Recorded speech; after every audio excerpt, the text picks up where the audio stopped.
Apa itu CRISPR?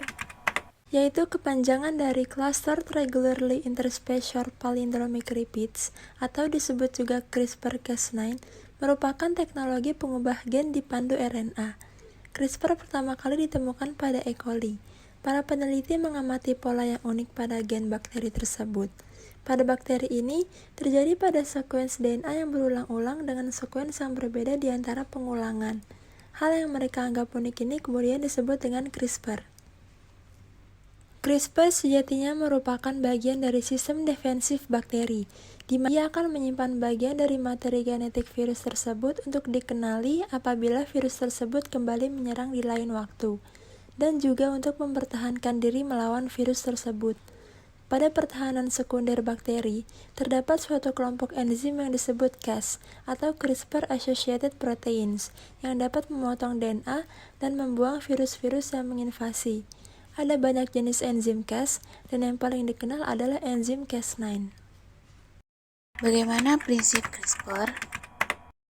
CRISPR didasarkan pada sebuah sistem pertahanan berbasis DNA yang awalnya ditemukan pada mikroorganisme bakteri tertentu yang diketahui merupakan bagian dari sistem imun adaptif untuk melindungi diri terhadap DNA asing dan juga fag.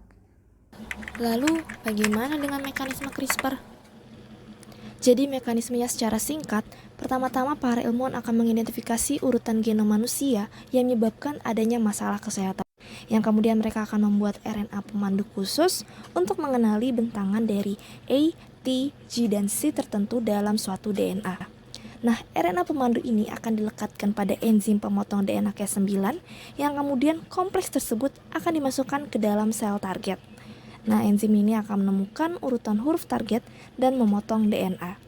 Pada saat itu, para ilmuwan kemudian dapat mengedit genom yang ada dengan memodifikasi, menghapus, ataupun menyisipkan sekuens baru yang secara efektif membuat CRISPR-Cas9 ini menjadi alat potong dan tempel untuk pengeditan DNA. Apa saja komponen CRISPR? CRISPR memiliki dua komponen RNA pemandu atau gRNA dan endonuklease terkait CRISPR atau Cas. Dalam percobaan penggunaan CRISPR, gRNA dan Cas digabungkan dan hasilnya adalah kompleks RNP atau ribonukleoprotein. Cas sendiri merupakan protein yang berperan memotong DNA target, sedangkan gRNA yang akan mengarahkannya ke situs DNA target.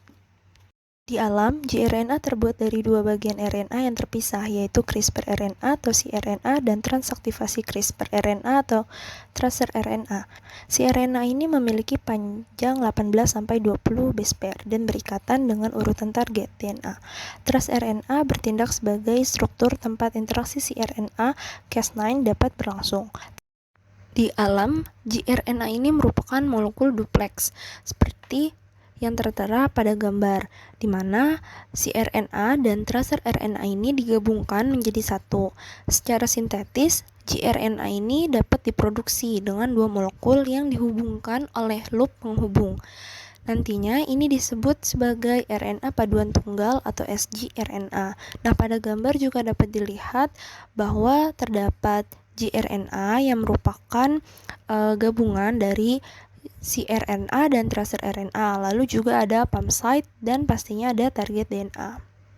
Pada gambar dijelaskan bahwa RNA pemandu tunggal dan dua komponen RNA, di mana cRNA berwarna hijau dan tracer RNA berwarna ungu dapat diambil bersama-sama untuk membentuk gRNA, dan kedua komponen tersebut dapat digabungkan dengan loop penghubung berwarna biru untuk membuat molekul yang kontinu.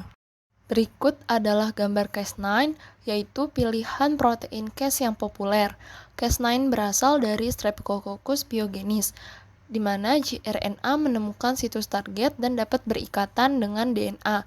Tetapi tentu saja dalam pengikatan ini dibutuhkan motif protospacer yang berdekatan atau PAM di bagian hilir target, tapi tetap dalam untai DNA yang berlawanan. Cas9 ini populer karena frekuensi dan fleksibilitas PAM-nya, yaitu mewakili nukleotida apapun. Cas9 menjalankan perannya dalam penyuntingan gen CRISPR-Cas dengan menghasilkan DSB atau double strand break di DNA, di mana Cas9 dan sgRNA bergabung untuk membentuk ribonukleoprotein. sgRNA berikatan dengan DNA target dan Cas9 akan membelah DNA tersebut sehingga menyebabkan double strand break. Terdapat dua jenis mekanisme perbaikan yang digunakan dalam mengedit gen. Yang pertama yaitu non-homologous engineering atau NHEG yang dapat digunakan bila hasil yang diinginkan melumpuhkan gen secara permanen. Dan yang kedua ada homology directed atau HDR yang digunakan jika hasil pengeditan gen adalah untuk mengganti sequence DNA target dengan sequence lain. Di mana CRISPR dapat diaplikasikan? Teknologi penyuntingan gen CRISPR digunakan dalam bidang penelitian dan aplikasi medis. Misalnya, di laboratorium, sistem CRISPR dapat digunakan untuk memodifikasi gen pada bakteri dan model hewan juga tumbuhan, sehingga memungkinkan peneliti memperoleh pemahaman baru tentang dampak modifikasi genetik. Selain itu, berbagai terapi berbasis CRISPR sedang dieksplorasi dalam uji klinis untuk pengobatan penyakit tertentu pada manusia. Beberapa contohnya mencakup pengobatan baru untuk diabetes, penyakit sel sabit, kanker jaringan pembentuk darah, seperti multiple myeloma, leukemia, dan limfoma. Untuk penyakit menular kronis seperti AIDS, dan untuk suatu bentuk kelainan penglihatan bawaan yang dikenal sebagai Leber congenital amaurosis. Berikut terdapat beberapa referensi yang kelompok kami gunakan dalam penyusunan video ini.